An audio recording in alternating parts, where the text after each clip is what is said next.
যখনই সর্দি লাগবে সঙ্গে সঙ্গে কিন্তু বাচ্চাকে ঠান্ডা কাশির ওষুধটা খাওয়াবেন না। দেখা যায় যে একটা ওষুধ শুরু করার পর 5 থেকে 7 দিন সেটা মোটামুটি কন্টিনিউ করতে হয়। তো 1 মাসের মধ্যে যদি বাচ্চার 3 বার ঠান্ডা লাগে এবং আপনি যদি 5 দিন করে একটা ওষুধ কন্টিনিউ করেন, সেক্ষেত্রে আপনার 15 থেকে 20 দিন কিন্তু অটোমেটিক ওষুধের উপরেই চলে যাচ্ছে। অর্থাৎ 1 মাসে 30 দিনের মধ্যে সে যদি 20 দিনই ওষুধ খায়, সেক্ষেত্রে শরীরের উপর কিন্তু সেটা অনেক বিরূপ প্রভাব ফেলবে।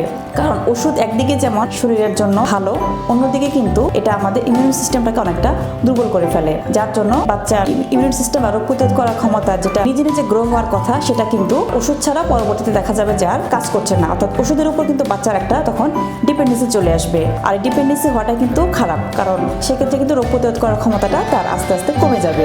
আর তার চেষ্টা করতে হবে যে খুব বেশি সমস্যা না হলে, অথবা যদি আপনার চিকিৎসক আপনাকে প্রেসক্রাইব না করেন, সেসব কারণ ছাড়া নিজে নিজে কখনোই আপনি বাচ্চাকে সর্দি কাশি হলেই ওষুধ খাওয়াবেন না। অ্যাটলিস্ট 2 থেকে 3 দিন অপেক্ষা করুন।